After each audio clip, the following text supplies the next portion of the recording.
Hello friends, स्वागत है आप सभी का हमारे एक और नए वीडियो में।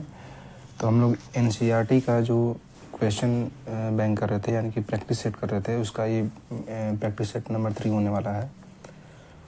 तो इसमें टोटल हम लोग 100 क्वेश्चन देखेंगे, जिसमें 100 में से 20 क्वेश्चंस जो होंगे 81 से लेकर के 100 तक वो करंट बेस होंगे, और 1 से लेकर के 80 तक होगा वो हिस्ट्री से रिलेटेड होगा।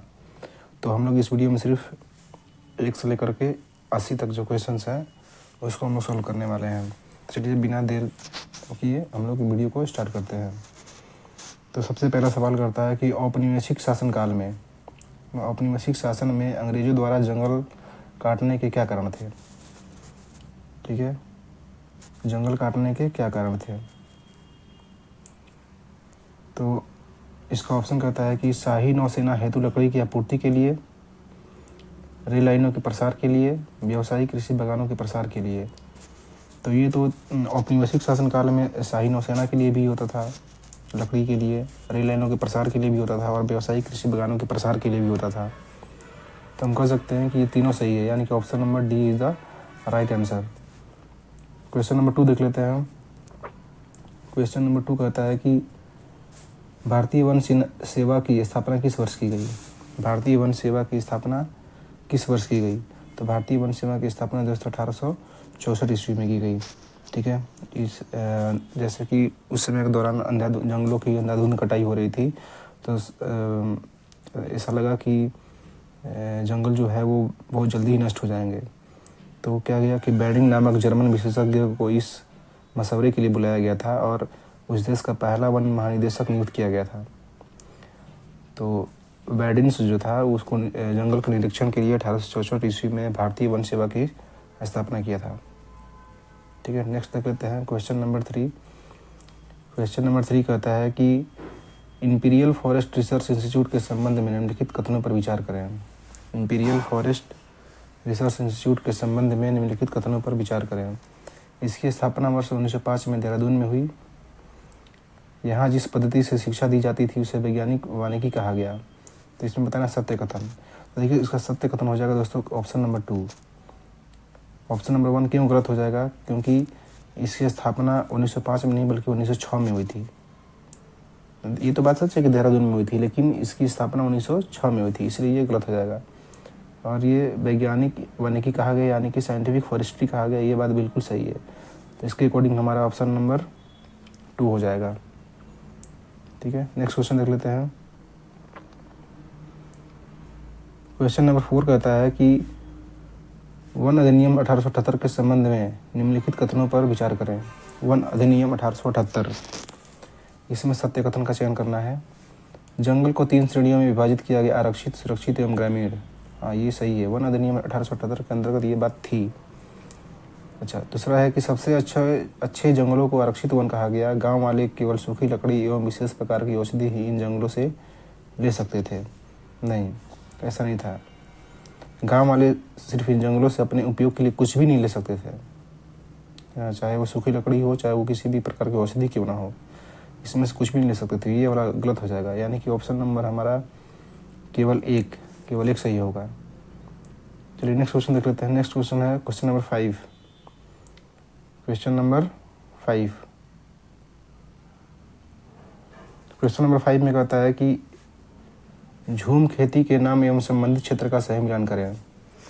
झूम खेती, तो झूम खेती को घुमंद खेती भी कहते हैं या झूम खेती भी कहते हैं। जैसे कि एशिया में, अफ्रीका और दक्षिण अमेरिका में इसको अलग अलग तरीके हैं। इसके कई स्थानीय नाम हैं, जैसे दक्षिण पूर्व एशिया में लादिंग कहते हैं ना। लादिंग किसे कहते हैं? दक्षिण पूर्व एशिया में लादिंग कहते हैं, दक्षिण पूर्व एशिया में। ठीक है, और मिल्पा कहते हैं आपको मध्य अमेरिका में।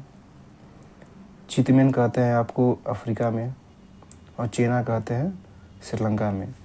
तो इसलिए इसका राइट आंसर क्या हो जाएगा दोस्तों? Option number C. Option number C. चलिए क्वेश्चन नंबर 6 देख लेते हैं। क्वेश्चन नंबर 6 कहता है कि यूरोपीय वन रक्षक घुमंतू खेती के विरुद्ध क्यों थे। यूरोपीय वन रक्षक घुमंतू खेती के विरुद्ध क्यों थे? तो पहला कहता है घुमंतू खेती वाली ज़मीन इमारती लकड़ी के उत्पादन के लिए प्रतिकूल हो जाती थी। हाँ ठीक है। जंगल चलाते समय बाकी बेशकीमती पेड़ों को जलने का खतरा होता था। लगान वसूली की प्रशासनिक परेशानी से बचने हेतु। हाँ, क्योंकि जो वहाँ के यूरोपीय वन रक्षक थे तो उनको लगान वसूल करने में और टैक्स वसूल करने में दिक्कत होती थी, इसलिए इस ऑप्शन के अकॉर्डिंग हमारा तीनों सही हो जाएगा, 1, 2 एंड 3। चलिए क्वेश्चन नंबर 7 देख लेते हैं।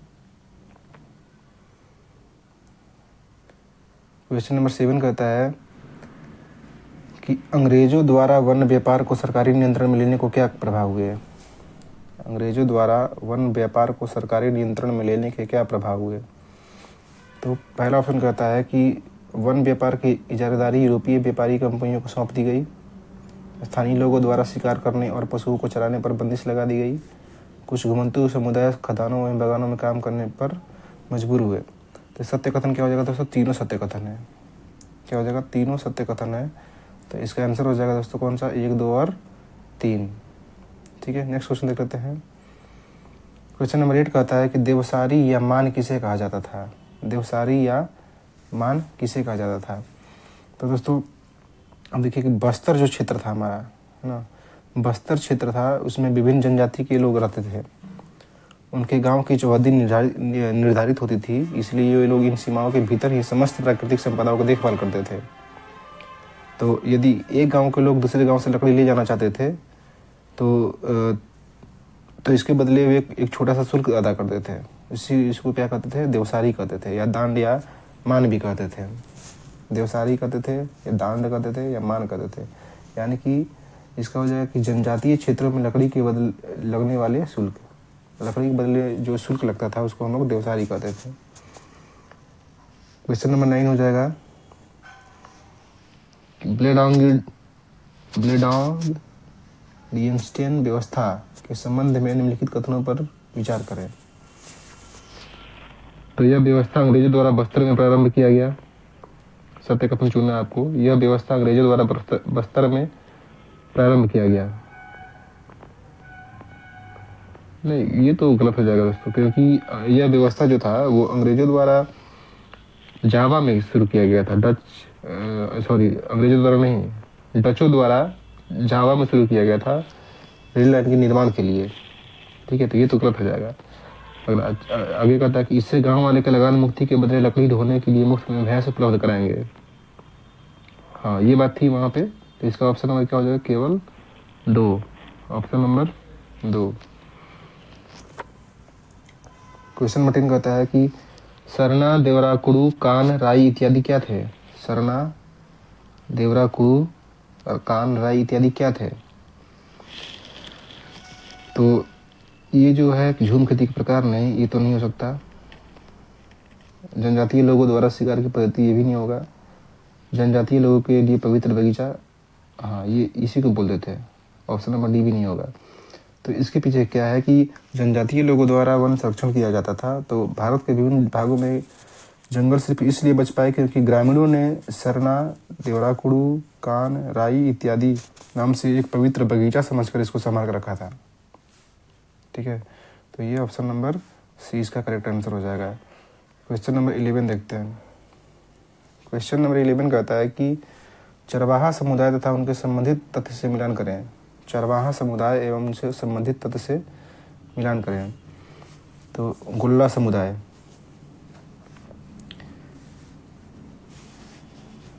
गोल्ला समुदाय क्या हो जाएगा दोस्तों, गोल्ला समुदाय का हो जाएगा गाय भैंस पालते थे। गोल्ला समुदाय गाय भैंस पालते थे।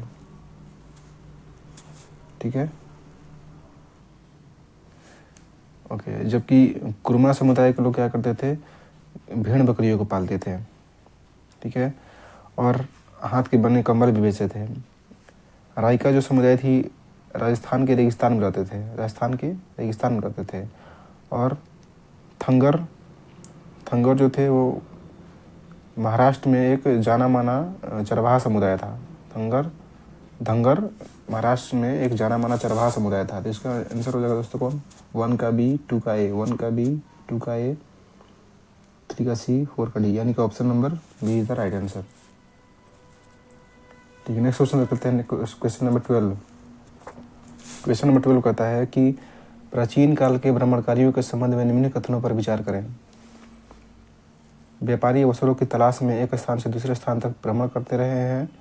पुजारी और तीर्थयात्री ज्ञान और आध्यात्मिक शांति के लिए दूर दूर तक यात्राएं करते रहे हैं।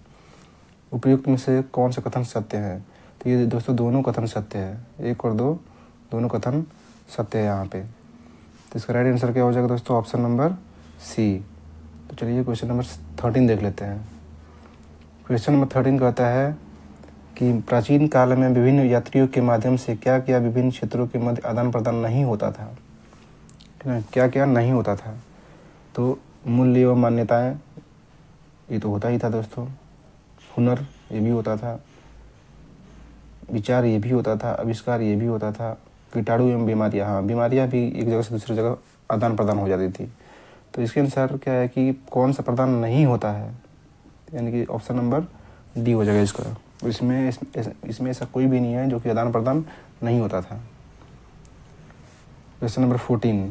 क्वेश्चन नंबर 14 कहता है कि पश्चिमी तट के क्षेत्र में पाई गई 9वीं शताब्दी के बाद की स्मृति शिला जो गोवा संग्रहालय में सुरक्षित है, में किसके महत्व का पता चलता है?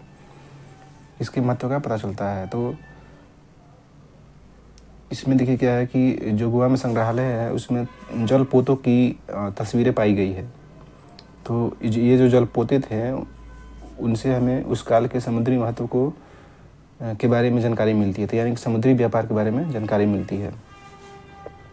ठीक है, और ये जो स्मृति शिला है वो गोवा के संग्रहालय में अभी भी सुरक्षित है। तो ऑप्शन नंबर बी हो जाएगा इसका आंसर।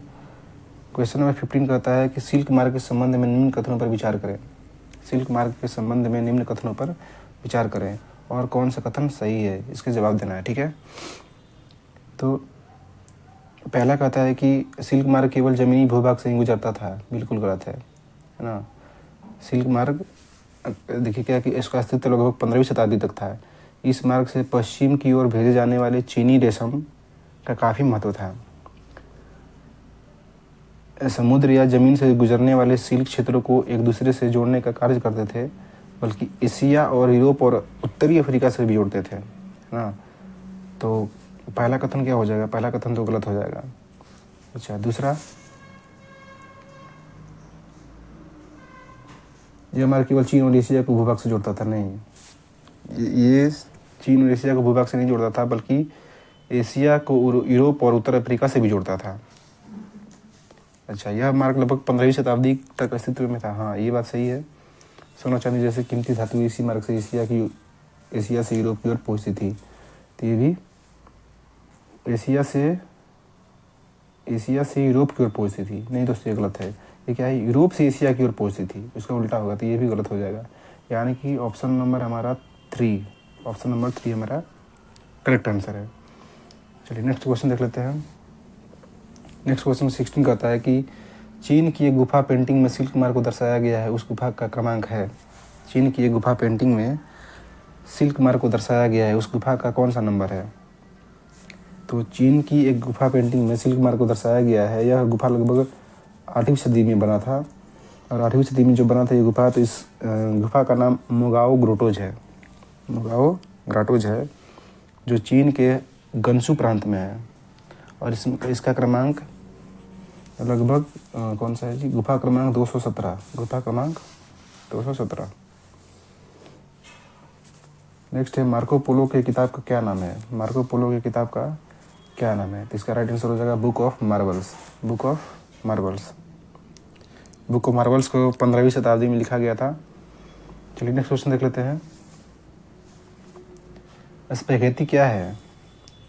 तो स्पैघेटी हमने पढ़ा था क्लास 8 के एनसीईआरटी में कि एक प्रकार का ये खाद्य सामग्री है। क्लास 8 में पढ़ा था कि एक प्रकार की, सॉरी क्लास 9 में शायद पढ़ा था कि एक प्रकार की खाद्य सामग्री है। क्वेश्चन नंबर 19 देख लेते हैं। 19 में कहता है कि निम्न कथनों पर विचार करें।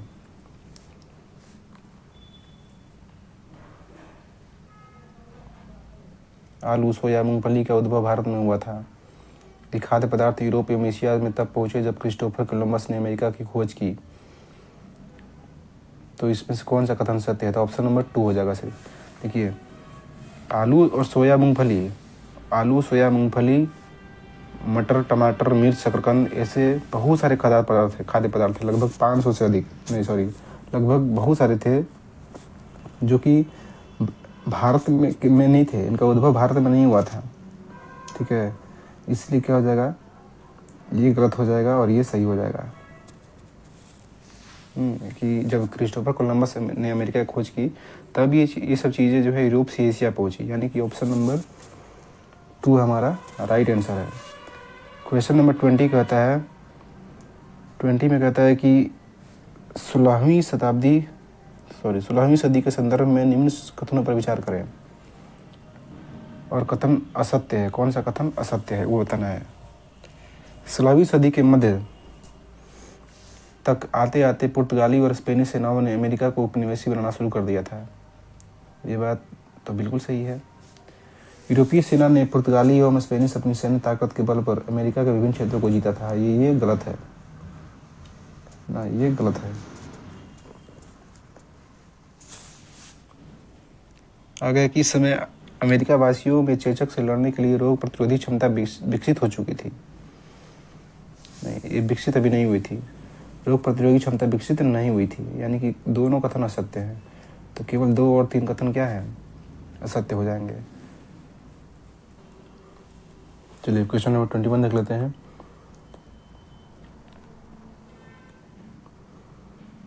क्वेश्चन नंबर 21 कहता है कि 19वीं शताब्दी में अर्थशास्त्रियों ने अंतर्राष्ट्रीय आर्थिक विनिमय में 3 तरह की गतियों या प्रभावों का उल्लेख किया है। ये हैं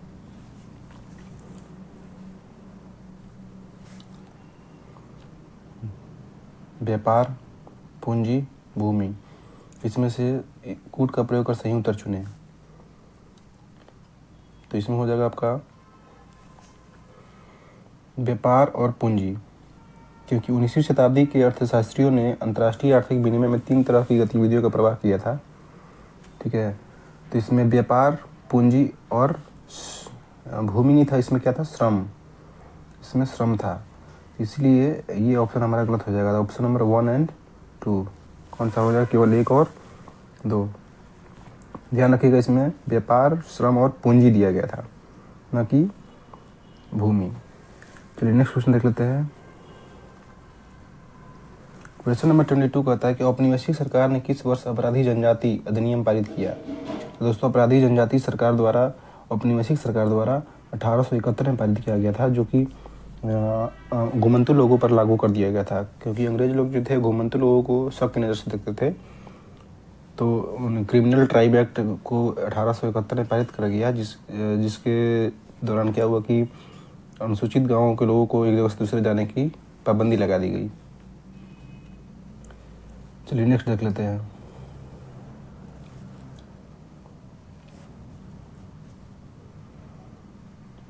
नेक्स्ट कहता है कि चरवाही टैक्स के संबंध में निम्नलिखित कथनों पर विचार करें। चरवाही टैक्स के संबंध में निम्नलिखित कथनों पर विचार करें और बताना सत्य कथन कौन सा है। चरवाहों के चरागाहों में चरने वाले प्रत्येक जानवर पर टैक्स वसूला जाता था। ये बात बिल्कुल सही है, प्रत्येक जानवर पर टैक्स लगता था। प्रारंभ में अंग्रेज स्वयं ही अपने करिंदों से टैक्स वसूलते थे, मगर बाद में यह कम ठेकेदारों के माध्यम से किया जाने लगा। ये नहीं होगा, ये क्या होगा, ये गलत है। तो क्या था कि देश के ज़्यादातर चरवाहे इलाकों में 19वीं सदी के मध्य से ही चरवाही टैक्स लागू कर दिया गया था। प्रारंभ में बोली लगाकर ठेकेदारों को टैक्स वसूली का काम सौंपा गया था। ठीक है, लेकिन 1880 का दशक आते आते सरकार ने अपने करिंदों के माध्यम से सीधे चरवाहों से कर वसूल करना शुरू किया। तो ये तो सही हो जाएगा, लेकिन ये वाला गलत हो जाएगा, यानी कि ऑप्शन नंबर हमारा कौन सा होगा, ऑप्शन नंबर हो जाएगा केवल 1 और 3, केवल 1 और 3। चलिए नेक्स्ट क्वेश्चन देखते हैं। 24 कहता है कि चरवाही टैक्स के क्या प्रभाव हुए। चरवाही टैक्स के क्या प्रभाव हुए। चारागाहों का स्तर गिरने लगा, जानवर बड़ी संख्या में मरने लगे। तो ये दोनों चरवाही टैक्स लगने पर ये दोनों चीज़ें देखने को मिला, चरगाहों का स्तर गिरने लगा और जानवर बड़ी संख्या में मरने लगे। तो ऑप्शन नंबर 24 का सी हो जाएगा। चलिए नेक्स्ट क्वेश्चन देख लेते हैं। नेक्स्ट क्वेश्चन है 25 कहता है कि मसाई लैंड के संबंध में निम्नलिखित कथनों पर विचार करें और सत्य कथन का चयन करें। तो यह इथोपिया से लेकर तंजानिया तक फैला था। यह इथोपिया से लेकर तंजानिया तक फैला था, तो ये गलत हो जाएगा। औपनिवेशिक ताकतों ने मसाई लैंड का विभाजन कर दिया है, ये बात सही हो जाएगा।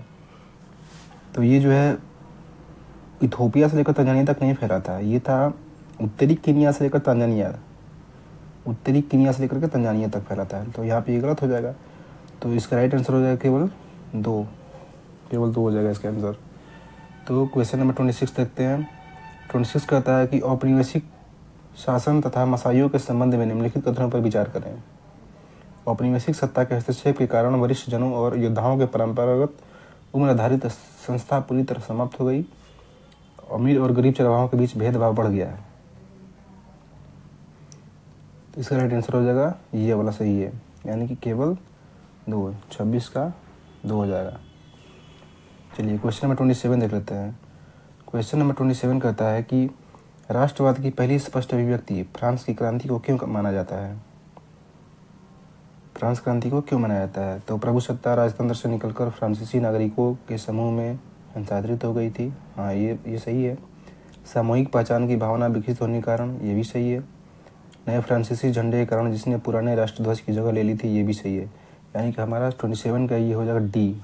1, 2 और 3 तीनों जो कथन है वह सही है। नेक्स्ट क्वेश्चन देख लेते हैं 28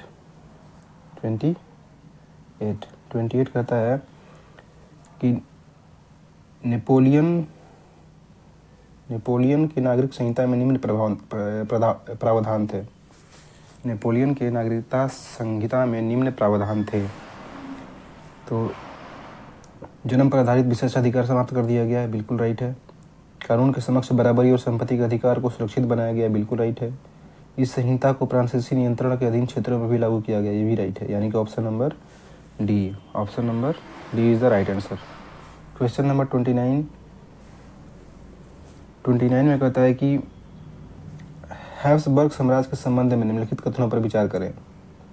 हैब्सबर्ग साम्राज्य के संबंध में निम्नलिखित कथनों पर विचार करें। तो पहले तो हैब्सबर्ग जो साम्राज्य था वो ऑस्ट्रिया हंगरी पर शासन करने वाला साम्राज्य था, ठीक है। तो इसके संबंध में यह बहुभाषा भाषी तथा बहुनस्ली साम्राज्य था, ओके, राइट है।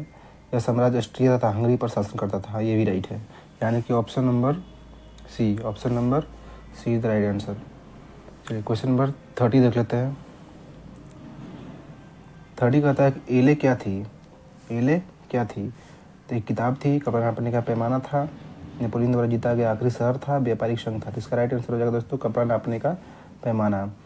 देखिए एक पैमाना था जिसकी लंबाई जगह बदलने के साथ घटती बढ़ती थी। अगर एक एल कपड़ा मान लीजिए कि फ्रैंकफर्ट में खरीदा गया है तो वो 54.7 सेंटीमीटर मिलता था, और दूसरी तक खरीदा गया तो 55.5 मिलता था, यानी कि थोड़ा बहुत का डिफरेंस होता था। तो ये जो एले था ये कपड़ा नापने का एक पैमाना था, स्केल था। 31 का देख लेते हैं कि 1815 के बाद यूरोप में पुनः स्थापित रूढ़िवादी व्यवस्था की निम्नलिखित विशेषताएं थी। 1815 के बाद जो यूरोप में जो रूढ़िवादी व्यवस्था स्थापित हुई थी उसकी क्या विशेषता थी। राजतंत्र, सही है। चर्च, सामाजिक उच्च नीच को बनाए रखना, यस। और निजी संपत्ति को राज्य के अधीन लाना, ये नहीं हुआ था। यानी कि option number A is the right answer. 32 देख लेते हैं।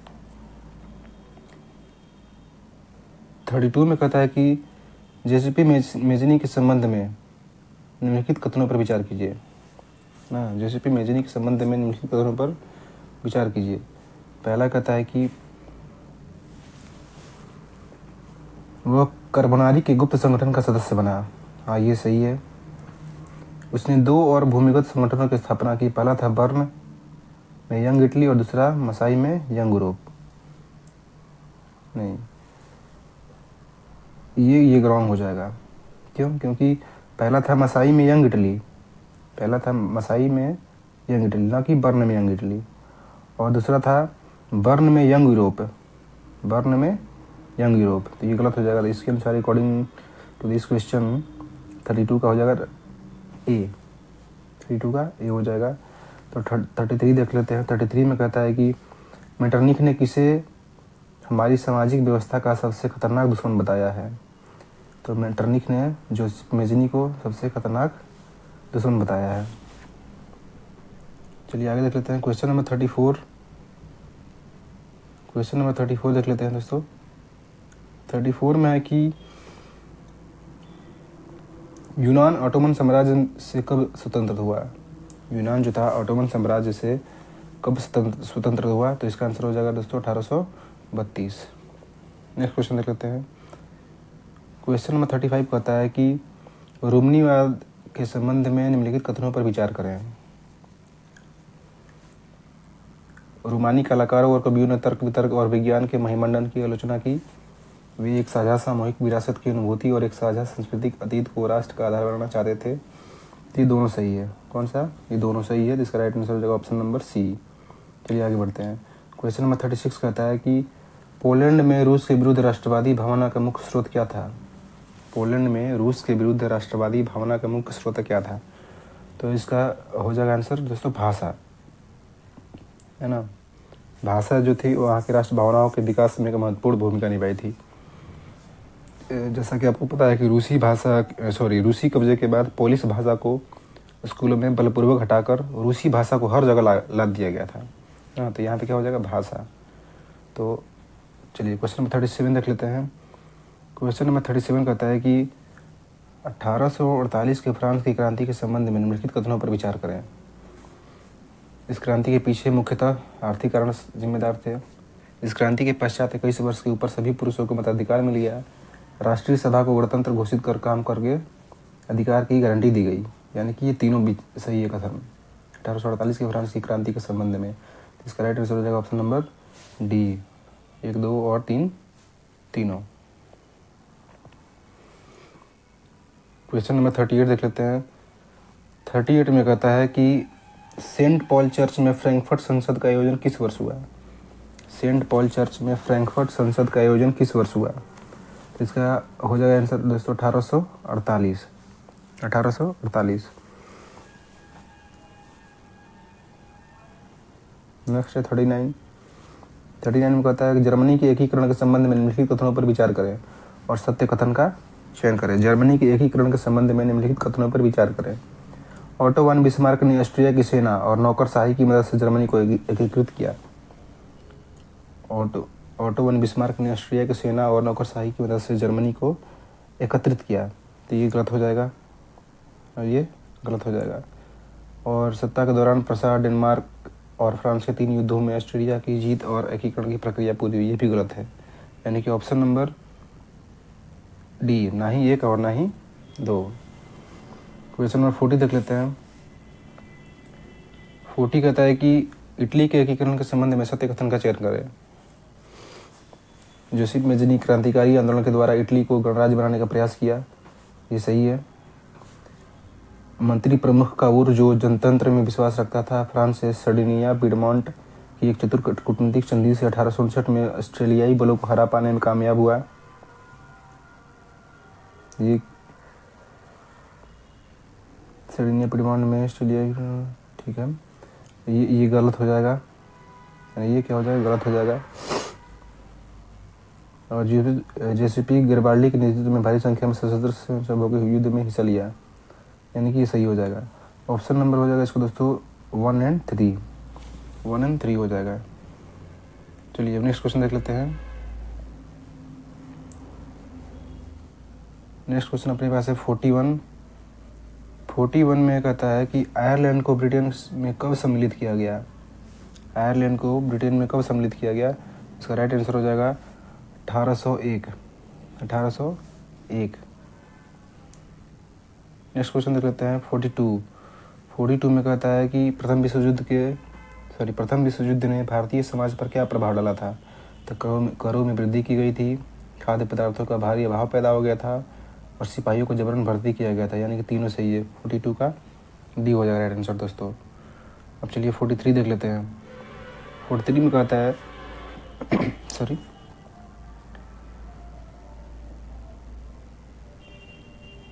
रॉलेट एक्ट के संबंध में असत्य कथनों का चयन करें। रॉलेट एक्ट के संबंध में असत्य कथन का चयन करें। भारतीय सदस्यों के में भारी विरोध के बावजूद इस कानून को ब्रिटिश संसद ने बहुत जल्दबाजी में पारित कर दिया, यही गलती हो जाएगा, है ना। भारतीय सदस्यों के विरोध में क्या हुआ था, इस कानून को ब्रिटिश संसद ने बहुत जल्दीबाजी में पारित कर दिया था।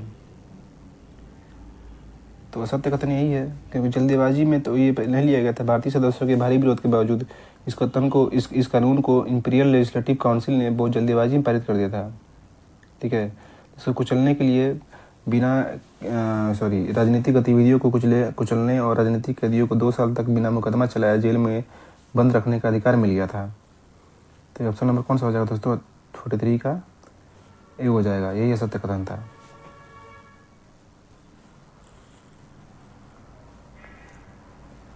ठीक है, इसमें क्या होगा कि ब्रिटिश संसद ने नहीं बल्कि वहाँ की जो इंपीरियल लेजिस्लेटिव काउंसिल थी उसने पारित किया था, तो यही गलत हो जाएगा। तो नेक्स्ट क्वेश्चन देख लेते हैं 44 में कहता है कि 1919 में खिलाफत समिति का गठन कहाँ किया गया था? तो 1919 में खिलाफत समिति जो था उसका गठन जो बम्बई में किया गया था ना। हुआ क्या था दोस्तों कि पहले विश्व युद्ध में ऑटोमन तुर्की हार चुकी थी और इससे ये अफवाह फैल गया था कि इस्लामिक विश्व के आध्यात्मिक जितने भी नेता वगैरह हैं, खलीफा वगैरह हैं ना, उन पे एक शांति संधि थोपी जाएगी। और खलीफा को तत्कालीन बचाने के लिए 1919 में बम्बई में एक खिलाफत समिति का गठन किया गया। ठीक है, नेक्स्ट देख लेते हैं 45 कहता है कि महात्मा गांधी की पुस्तक हिंद स्वराज किस वर्ष लिखी गई? महात्मा गांधी की पुस्तक हिंद स्वराज 1909 में लिखी गई दोस्तों, 1909 में। चलिए नेक्स्ट क्वेश्चन देख लेते हैं 46 में कहता है कि असहयोग आंदोलन के संचालन के संबंध में निम्नलिखित कथनों पर विचार करें। ठीक है, और सत्य कथन का चयन करें। तो आंदोलन की शुरुआत शहरी व मध्य वर्ग ने की, ये तो बात बिल्कुल सही है। सभी पार्टियों ने परिषद चुनाव का बहिष्कार किया, नहीं, सभी पार्टियों ने परिषद चुनाव का बहिष्कार नहीं किया था। जैसे कि मद्रास के अलावा ज़्यादातर जो प्रांत थे उसमें परिषद चुनाव का बहिष्कार किया गया, लेकिन मद्रास जो था वो परिषद चुनाव का बहिष्कार नहीं किया था, इसलिए ये ऑप्शन गलत हो जाएगा। थर्ड कहता है कि भारतीय खादी कपड़ों के महंगे होने के कारण गरीबों द्वारा विदेशी कपड़ों का बहिष्कार लंबे समय तक नहीं किया गया, ये भी राइट है। तो आपका आंसर हो जाएगा केवल 1 और 3। चलिए नेक्स्ट क्वेश्चन देख लेते हैं। क्वेश्चन नंबर 47 कहता है कि अवध किसान सभा की गठन से संबंधित निम्नलिखित कथनों पर विचार करें।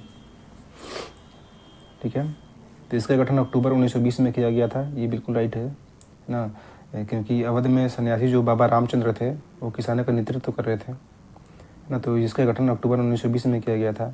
दूसरा कहता है कि जवाहरलाल नेहरू, बाबा रामचंद्र एवं कुछ अन्य लोगों के नेतृत्व में इसका गठन हुआ है, बिल्कुल सही है। और तीसरा कह रहा है कि असहयोग आंदोलन के समय कांग्रेस नेताओं ने अवध किसान संघर्ष को इस आंदोलन में शामिल करने का प्रयास किया, तो ये तीनों सही है।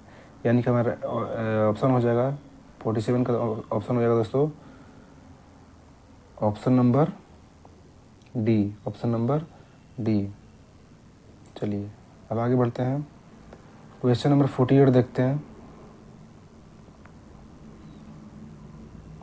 क्वेश्चन नंबर 48 कहता है कि गुडेम विद्रोह के संबंध में निम्नलिखित कथनों पर विचार करें। गुडेम विद्रोह के संबंध में निम्नलिखित कथनों पर विचार करें।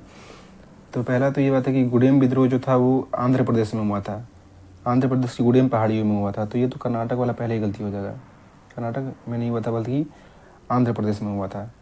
यह एक प्रकार का गुरिल्ला आंदोलन था जिसका नेतृत्व अल्लूरी सीताराम राजू ने किया था, ये बात सही है। राजू महात्मा गांधी की महानता के गुण गाते थे, ये भी सही है ना। जो अल्लूरी सीताराम राजू थे वो महात्मा गांधी के गुणगान करते थे। तो ऑप्शन नंबर 2 और 3 हमारा राइट आंसर हो जाएगा। तो इसके अकॉर्डिंग इसका आंसर हो जाएगा option number B. Option number 20 का राइट आंसर हो जाएगा दोस्तों। चलिए अब चलते हैं क्वेश्चन नंबर 49 में। क्वेश्चन नंबर 49 कहता है कि स्वराज पार्टी के संबंध में असत्य कथन का चयन करें। स्वराज पार्टी के संबंध में असत्य कथन का चयन करें। असहयोग आंदोलन के पश्चात राजनीति में सक्रिय होने के लिए कुछ कांग्रेस नेताओं ने कांग्रेस से पृथक एक अलग स्वराज पार्टी का गठन किया। कांग्रेस से पृथक एक अलग स्वराज पार्टी का गठन किया। नहीं, यही हमारा ये जो है असत्य हो जाएगा दोस्तों। देखिए क्या है कि फरवरी 1922 में महात्मा गांधी ने असहयोग आंदोलन वापस लेने का फैसला किया था। ऐसा उनको लगता था कि आंदोलन हिंसक होता जा रहा है और सत्याग्रहियों का व्यापक प्रशिक्षण की जरूरत है। तो कांग्रेस के कुछ नेता इस तरह के जो जनसंघर्ष से क्या थे वो थक चुके थे। उनको लगता था कि हम लोग फालतू में ऐसे ही काम किए जा रहे हैं, उससे कुछ रिजल्ट नहीं होने वाला है। तो वे 1919 के गवर्नमेंट ऑफ इंडिया एक्ट के तहत गठित की गई प्रांतीय परिषदों के चुनाव में हिस्सा लेना चाहते थे। उनको लगता था कि परिषदों में रहते हुए ब्रिटिश नीतियों का विरोध करना, सुधार करना, ऐसा दिखाना भी महत्वपूर्ण है ना। इसलिए परिषद राजनीति में वापस लौटने के लिए कांग्रेस के भीतर ही ना, कांग्रेस से अलग होकर नहीं, कांग्रेस के भीतर ही स्वराज पार्टी का गठन किया गया था। इसलिए ये जो बात लिखा हुआ है पहला यही गलत है, तो इसका असत्य कथन यही हो जाएगा। 49 का ए हो जाएगा दोस्तों। चलिए 50 देखते हैं। 50 में कहता है कि साइमन कमीशन के बारे में निम्नलिखित कथनों पर विचार करें और बताना है कि सत्य कथन कौन सा है। ब्रिटेन की लिबरल सरकार ने सर जॉन साइमन के नेतृत्व में एक वैधानिक आयोग का गठन किया, है ना। तो ये कथन क्या हो जाएगा दोस्तों, गलत हो जाएगा। क्यों गलत हो जाएगा कि ब्रिटेन की नई टोरी सरकार ने, है ना, कौन सी सरकार ने, टोरी सरकार, ना कि लिबरल सरकार ने, टोरी सरकार ने सर जॉन साइमन के एक आयोग का गठन करके दिया था, है ना। तो गलत हो जाएगा। दूसरा कहता है कि इसका मुख्य उद्देश्य भारत में संवैधानिक व्यवस्था की कार्यशैली अध्ययन करना था और इसके बारे में सुझाव देने थे। ये बात सही है। भारत में इसके विरोध को देखते हुए वायसराय इरविन ने भारत के लिए डोमिनियन स्टेटस का ऐलान किया। ये भी बात सही है। यानी कि साइमन कमीशन के लिए ये ऑप्शन नंबर 2 और 3 सही है। तो हमारा राइट आंसर हो जाएगा ऑप्शन नंबर बी। चलिए 51 देख लेते हैं। 51 में कहता है कि सविनय अवज्ञा आंदोलन को वापस लेते हुए गांधी जी ने इरविन के साथ कब समझौते पर हस्ताक्षर किए थे। तो इसका आंसर हो जाएगा दोस्तों 5 मार्च 1931। 5 मार्च 1931। देखिए अब सविनय अवज्ञा क्या था कि उसको अंग्रेजों द्वारा काफ़ी क्रूरता से दबाया गया था। तो उसी को देखते हुए, उसी को मद्देनजर रखते हुए महात्मा गांधी ने इसको वापस ले लिया था। तो 5 मार्च 1931 को उन्होंने इरविन के साथ एक मीटिंग की, है ना, उस पर साइन किया और इसमें समझौता किया गया कि लंदन में होने वाले जो दूसरा गोलमेज सम्मेलन है ना, उसमें हम पार्टिसिपेट करेंगे। गांधी जी ने अपना सहमति दिया था। तो ये कब हुआ था, 5 मार्च 1931 को। चलिए क्वेश्चन नंबर 52 देख लेते हैं। क्वेश्चन नंबर 52 आता है कि भाड़ा विरोधी आंदोलन के बारे में निम्नलिखित कथनों पर विचार करें। भाड़ा विरोधी आंदोलन के बारे में निम्नलिखित कथनों पर विचार करें और सत्य कथन का चयन करें। तो कहता है यह आंदोलन छोटे किसानों द्वारा जमींदारों से पट्टे पर जमीन लेकर खेती करते थे। हाँ, ये सही है। जमींदारों को भाड़ा चुकाने से माफ़ी के लिए प्रारंभ किए गए इस आंदोलन का नेतृत्व समाजवादी और कम्युनिस्टों ने किया है। ये भी है, सही है। और कांग्रेस ने खुलकर भाड़ा विरोधी आंदोलन का समर्थन किया। नहीं, ये कांग्रेस ने मिलकर बिल्कुल समर्थन नहीं किया था। तो क्या हो जाएगा, ये थर्ड वाला गलत हो जाएगा। तो इसके अकॉर्डिंग हमारा कौन सही हो जाएगा, ऑप्शन नंबर 1 ही, केवल 1 और 2। चलिए अब आगे बढ़ते हैं। क्वेश्चन नंबर 53 में देखते हैं। क्वेश्चन नंबर 53 कहता है कि भारतीय वाणिज्य एवं उद्योग परिसंघ, भारतीय वाणिज्यिक एवं उद्योग परिसंघ का गठन कब किया गया। Federation of Indian chambers of commerce and industry, फिकी का गठन कब किया गया। तो फिकी गठन दोस्तों किया गया 1927 में। 1927 में। चलिए नेक्स्ट क्वेश्चन देख लेते हैं। नेक्स्ट क्वेश्चन 54 कहता है कि राष्ट्रीय आंदोलन में महिलाओं की भागीदारी से संबंधित निम्नलिखित कथनों पर विचार करें। निम्नलिखित कथनों पर विचार करें तो और बताना असत्य कथन कौन सा है।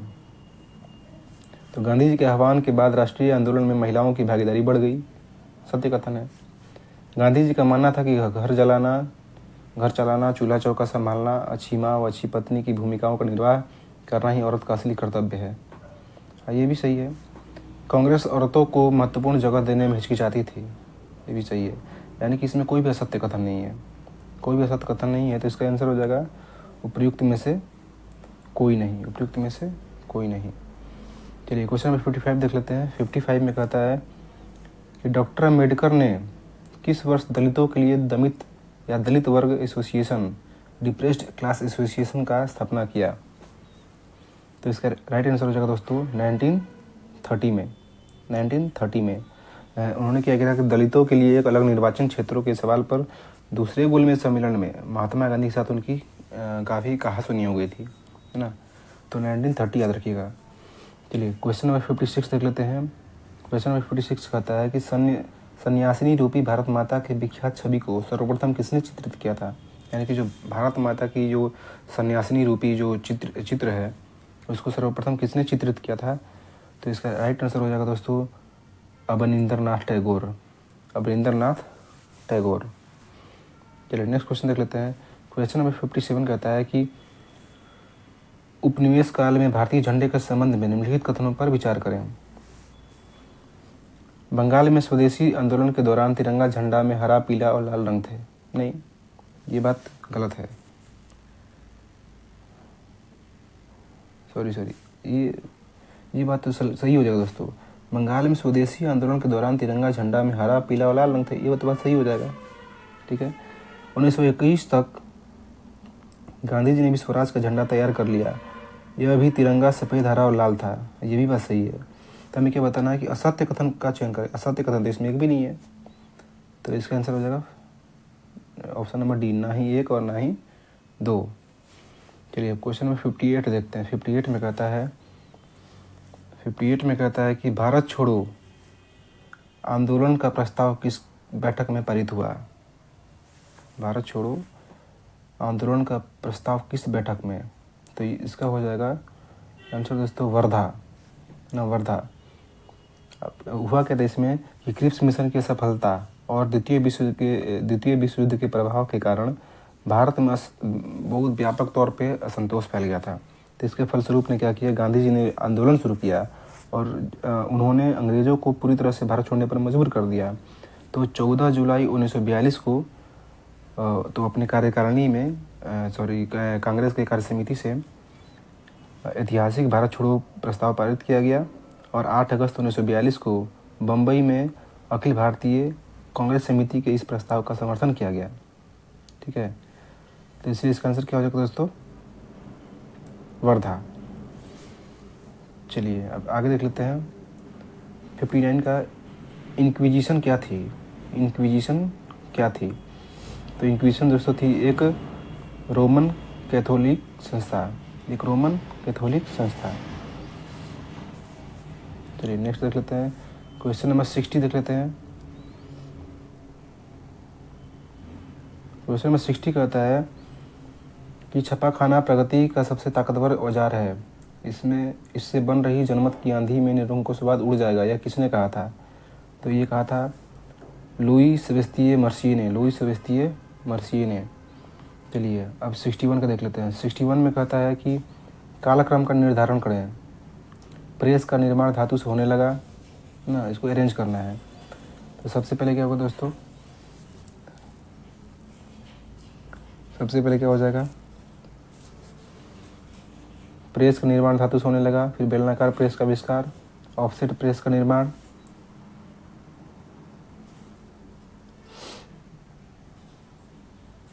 फिर बिजली से चलने वाली प्रेस का निर्माण। तो इसको अरेंज करने में दोस्तों क्या हो जाएगा, ऑप्शन नंबर ये हो जाएगा 1, 2, 3 और 4। ठीक है, चलिए नेक्स्ट देख लेते हैं क्वेश्चन। नेक्स्ट है क्वेश्चन नंबर 62 में कहता है कि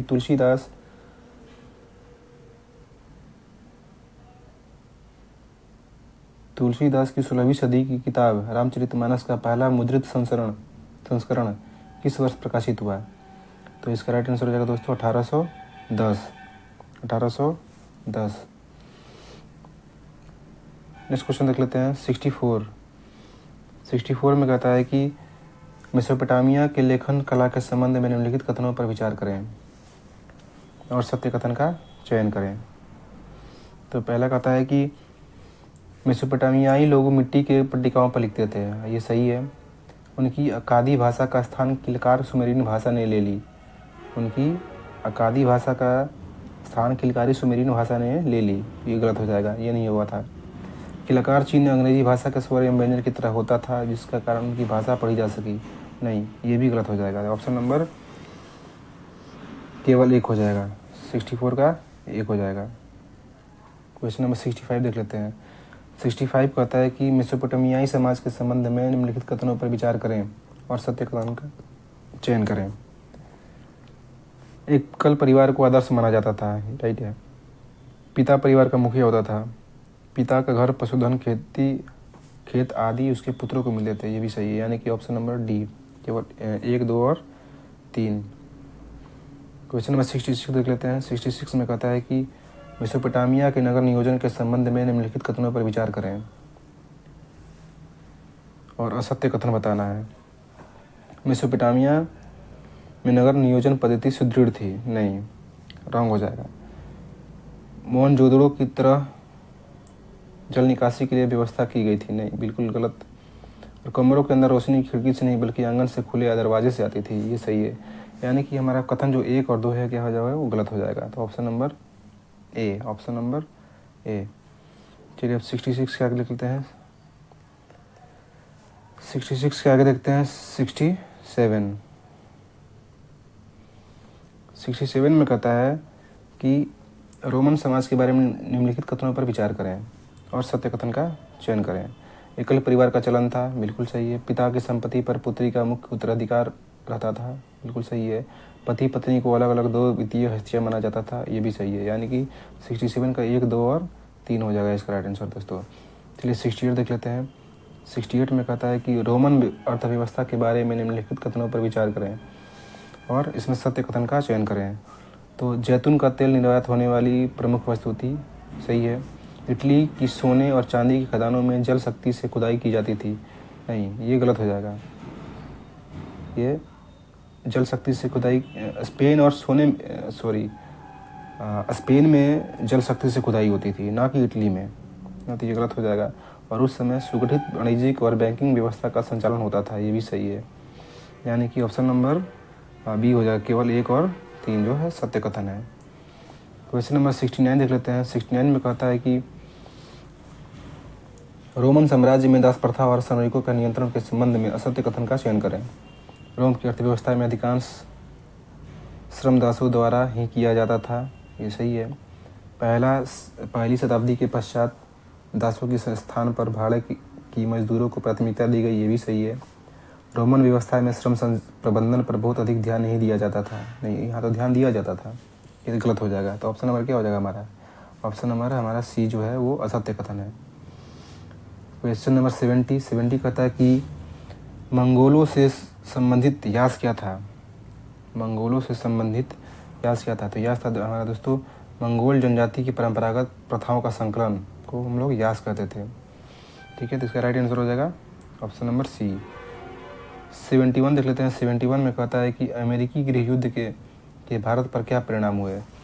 तो अमेरिकी गृह युद्ध के भारत पर क्या परिणाम हुए, इसका सत्य कथन चुनना है। भारतीय बुनकरों के सामने कच्चे माल की समस्या उत्पन्न हो गई, बिल्कुल सही है। और ब्रिटिश की निर्भरता भारतीय कृषि पर बढ़ गई, ये भी सही है, यानी कि ऑप्शन नंबर 1 और 2 दोनों। नेक्स्ट देख लेते हैं 72।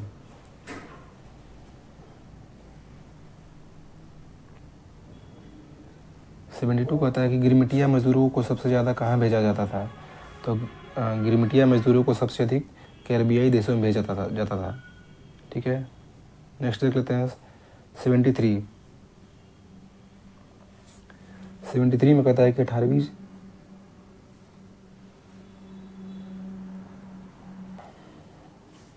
18वीं सदी के अंत के दशकों में ब्रिटेन की अर्थव्यवस्था के संदर्भ में निम्न कथनों पर विचार करें और कौन सा कथन सत्य बताना है। तो इस समय ब्रिटेन में आबादी तेज़ी से बढ़ने और भोजन की मांग तीव्र गति से बढ़ी थी, सही है। उद्योगों के विकास ने कृषि उत्पादों की मांग बढ़ा दी थी, ये भी सही है। ब्रिटिश सरकार ने बड़े भूस्वामियों के दबाव में मक्का के आयात पर पाबंदी मार्शल लॉ के तहत लगा दी थी, नहीं, ये गलत है ना। मार्शल लॉ तो उसके लिए पाबंदी नहीं लगाया गया था, तो इसका हो जाएगा option number 1 and 2, option number 1 and 2, तो ऑप्शन नंबर ए। चलिए क्वेश्चन नंबर 74 देख लेते हैं। क्वेश्चन नंबर 74 कहता है कि औद्योगिकरण के युग में औद्योगिकरण के युग के संबंध में निम्नलिखित कथनों पर विचार करें। निम्नलिखित कथनों पर विचार करें और बताना कि कौन से कथन सत्य हैं। तो इंग्लैंड और यूरोप में फैक्ट्रियों की स्थापना के बाद ही अंतर्राष्ट्रीय बाजार के लिए बड़े पैमाने पर प्रौद्योगिक उत्पादन होने लगा था। नहीं, इससे पहले ही भी होता था। तो ये हमारा कथन गलत हो जाएगा। इंग्लैंड और यूरोप में फैक्ट्रियों की स्थापना के बाद चरण के बहुत सारे इतिहासकारों ने आदि औद्योगिकरण का नाम दिया। नहीं, ये भी औद्योगिकरण का नाम उससे पहले दिया गया था। यानी कि हमारा ऑप्शन नंबर ना ही 1 सही है ना ही 2 सही है, यानी कि ऑप्शन नंबर डी। चलिए 75 देख लेते हैं फटाफट। 75 में कहता है कि औद्योगिकरण के युग में यूरोप में गिल्ड था। गिल्ड क्या था? तो दोस्तों गिल्ड था वहाँ पे उत्पादकों का संगठन को बोलते थे, जो वहाँ पे मैन्युफैक्चरर्स थे उस ग्रुप को बोलते थे हम लोग गिल्ड। चलिए 76 देख लेते हैं। 76 में कहता है कि निम्न कथनों पर विचार करें। निम्न कथनों पर विचार करें। सूती उद्योग और रेल निर्माण उद्योग ब्रिटेन के सबसे फलते फूलते उद्योग थे। ठीक। और ब्रिटेन का कपास उद्योग 1840 के दशक तक औद्योगिकरण के पहले चरण में सबसे बड़ा उद्योग बन चुका था। इसमें से कौन सा कथन सत्य है? तो ये जो कथन है दोस्तों, ये कथन नंबर जो 2 है हमारा, वो सत्य है। जैसे कि क्योंकि ब्रिटेन का कपास उद्योग 1840 के दशक तक औद्योगिकरण के लिए पहले चरण में सबसे बड़ा उद्योग बन चुका था। तो ऑप्शन नंबर इसका हो जाएगा option number B. Question number 77 कहता है कि 19वीं सदी के मध्य में यूरोप के संदर्भ में निम्न कथनों पर विचार करें। इस समय 10% शहरी आबादी निहायत गरीब थी। हाँ, ये तो बात सही है, गरीब थी। आपको बताना है सत्य कथन कौन से है। तो ये क्या हो जाएगा? सत्य कथन है। 1830 के दशक में आई आर्थिक मंदी जैसे दौरों में बेरोजगारों की संख्या विभिन्न क्षेत्रों में 10 से 20% पहुँच गई थी। तो ये गलत हो जाएगा दोस्तों। सिर्फ वहाँ पे 10 से 20% नहीं पहुँची थी, बल्कि 35 से 75% पहुँच गई थी। तो ये हमारा जो होगा ऑप्शन वो गलत हो जाएगा। तीसरा कहता है कि बेरोजगारी का मुख्य कारण उन उद्योगों में स्पिनिंग जेनी मशीन का इस्तेमाल होता था। स्पिनिंग जेनी मशीन का इस्तेमाल होता था। तो ये सही है, यानी कि हमारा ऑप्शन नंबर 1 और 3 सही है। इससे राइट आंसर हो जाएगा ऑप्शन नंबर सी। चलिए 78 देख लेते हैं। 78 में कहता है कि उपनिवेशक औद्योगिकरण के अंतर्गत भारतीय व्यापार के संदर्भ में निम्नलिखित कथनों पर विचार करें। ठीक है, और सत्य कथन का चयन करना है। तो भारत के पश्चिमी तट पर स्थित सूरत बंदरगाह से भारत खाड़ी एवं लाल सागरों के बंदरगाहों से जुड़ा हुआ था, जहां से भारत द्वारा निर्यात पश्चिमोत्तर क्षेत्रों में होता था। और दूसरा कहता है कि भारत के पूर्वी तट पर मछलीपट्टनम और बंगाल में हुगली के माध्यम से भारत दक्षिण पूर्व एशियाई बंदरगाहों से जुड़ा हुआ था। तो ये दोनों बात क्या है दोस्तों? दोनों बात हमको सही है, दोनों बात सही है। इसका हो जाएगा ऑप्शन नंबर सी। चलिए नेक्स्ट देख लेते हैं। 79 कहता है कि पूर्ण स्वराज की मांग को कांग्रेस ने औपचारिक रूप से किस अधिवेशन में मान लिया गया?